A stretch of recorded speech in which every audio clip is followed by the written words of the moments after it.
What would you do if you thought you saw something move in the dark,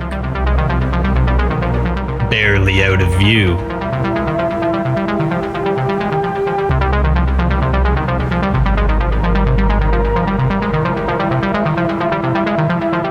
Would you ignore the thought? Or would you look?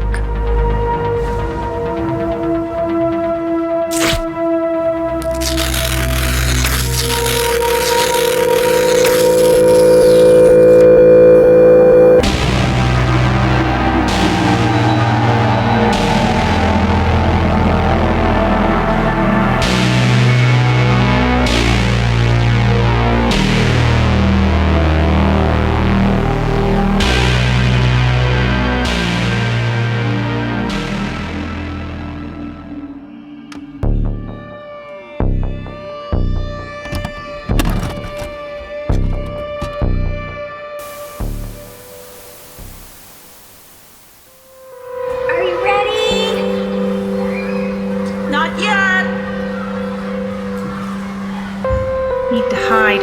Where should I go?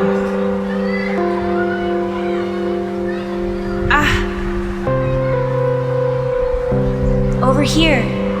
I know a place where they'll never find you. I didn't know they had a place like this around here. Yep. Are you ready? I'm ready!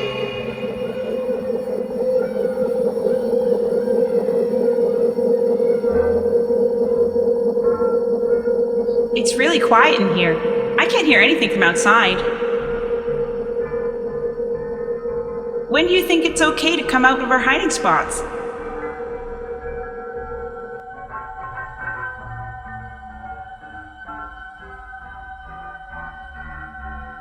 Wait a minute.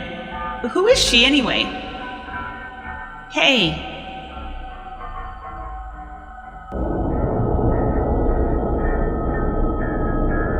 They will never find you here.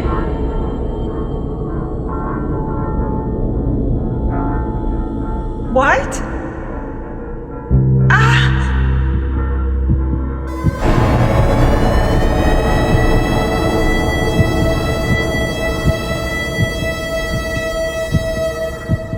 Hey, Nikki! Nikki! Come on, you can stop hiding now.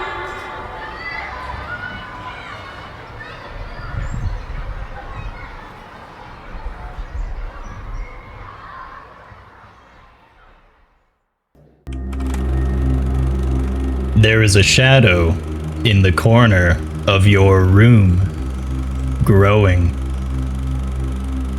At the end of the road, an out-of-focus figure slowly approaches. Now that you're down here, you don't want to walk to the other end of the hallway.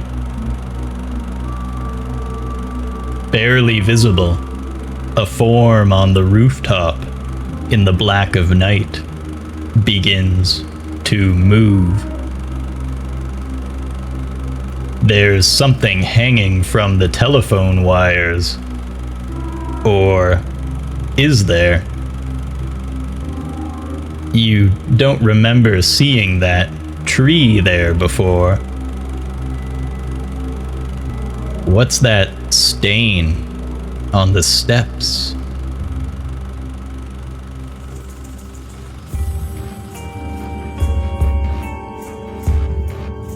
These are all questions we have asked ourselves before, in some form or another, and Seeds of Anxiety is here to answer them. Broken down into extremely short chapters, Seeds of Anxiety and many of the other works by the horror mangaka Nakayama Masaki focus on, as the title implies, the seeds that are planted in our minds by our anxious thoughts. and shows what happens when they bloom and bear fruit. Sometimes, maybe, there will be a face in the shadows. Sometimes, something really is following you. Sometimes, you are in grave danger. With little explanation for why anything is happening or what happens afterwards, this series shows you the brief moment when things go wrong, like a train rapidly passing by unfortunate soul after unfortunate soul. Urban legends, superstition, paranoia, bad luck, the wrong place at the wrong time. The reasons for the mysterious and terrible events depicted in Seeds of Anxiety are diverse, but they all share a common theme. I wish I hadn't looked.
Horror manga is known for its effective use of the page turn, and Nakayama Masaki has distilled this tactic into its purest form.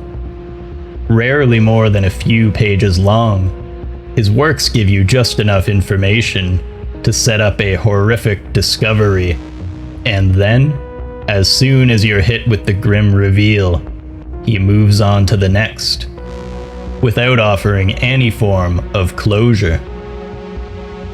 This theme of mysteries left unsolved and grim fates which are inescapable are hallmarks of Japanese horror in general, and is one of the main themes which separate them from Western horror, which, more commonly, wraps things up neatly, or has the protagonist overcome the terror. Final girls are few and far between in J-horror. The Japanese understand that the only thing which is truly frightening is the unknown and the inescapable. People that don't move quite right. A bizarre creature with unknown intentions. Something you were not meant to see, or the threat of outright violence.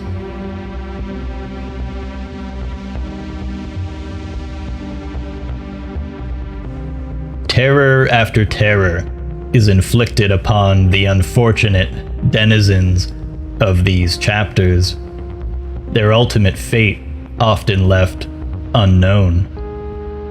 And then, it's on to the next one. So many unfortunate questions, glances backward into the dark, intrusive thoughts, and warnings not heeded.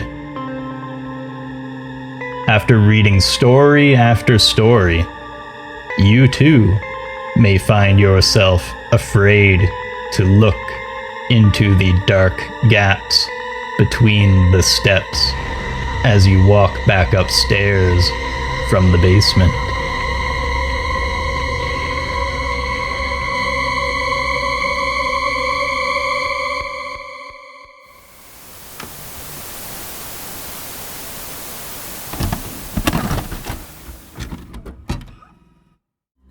If you're walking from the delivery room to the maternity ward, and you run into something along the way, we have an unspoken rule in this hospital.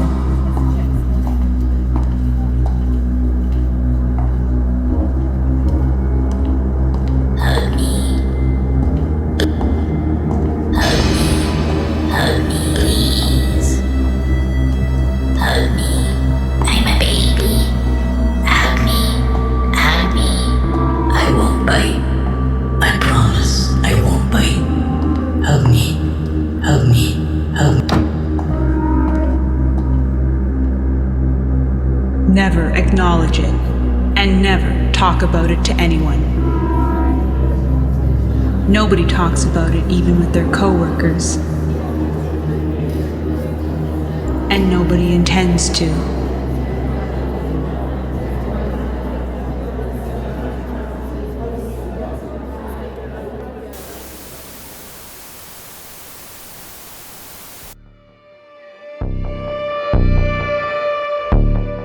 It can be thrilling to suspend our disbelief and indulge in tales of the supernatural, telling stories around the campfire, or cautionary urban legends to scare each other. It's all in good fun, you might think. But in the case of Nakayama Masaki, things may have gotten a little too real for comfort. In Masaki's recent series, PTSD Radio, he began to outline a series of real events which had unsettled him. Throughout Seeds of Anxiety, it was not uncommon for him to recollect a personal experience from time to time, but this time, he was detailing a series of ongoing events in real time as full chapters of the manga, expanding upon them as events unfolded and things got worse. Strange objects hidden in his workplace, unexplained sounds, employees quitting abruptly, coincidental illnesses, disembodied voices, and phenomena that took place between a wide network of individuals.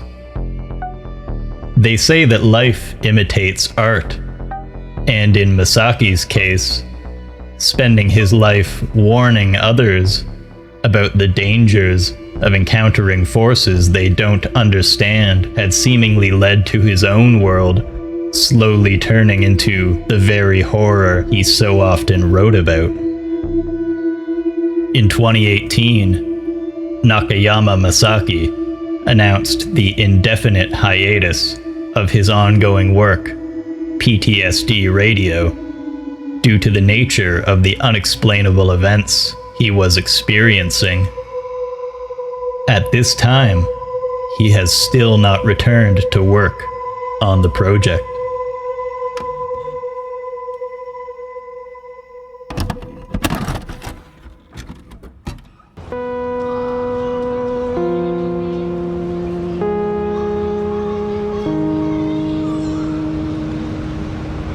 From my balcony, I see something in that building.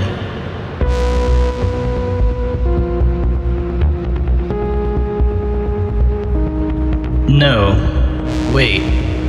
It's outside the building. I have a very bad feeling about this.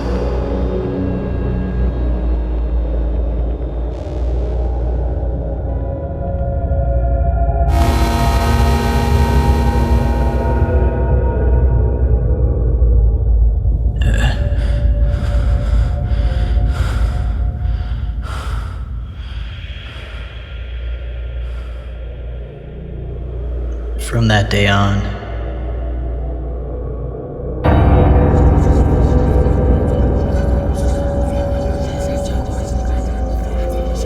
it started to come here, too.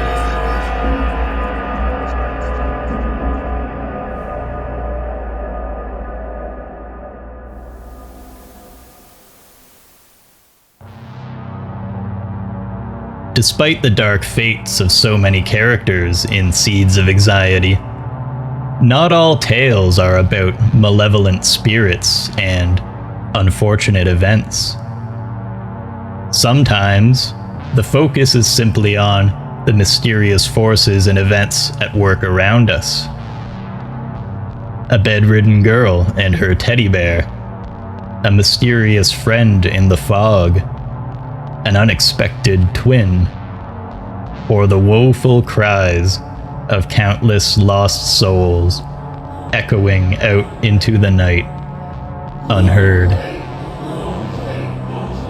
The world's mysteries are not always there to harm us, but sometimes they are just there, and nothing more. I hope this video has convinced you to give these books a read. Many of Misaki's works follow a similar format, and any of them are equally good places to start. The series Seeds of Anxiety, or Fuan No Tane, as it's called in Japan, is his first work of horror, and the follow-up, Fuan No Tane Plus, expanded greatly on the series, adding over 100 additional stories. His most recent series, PTSD Radio, continues the same format, though with a bit more narrative continuity between the chapters. This series is also his only English translated work available in print at the time of this recording. Thank you so much for joining me on this exploration of Seeds of Anxiety. I hope you like this new format, as I've had a blast putting this together. It takes a ton of work to put together videos like these, so if you enjoyed it, please consider giving it a like and leaving a comment. I'm planning to create more videos like this in the future, so be sure to subscribe if you don't want to miss the next one. Thank you again, and have a wonderful night.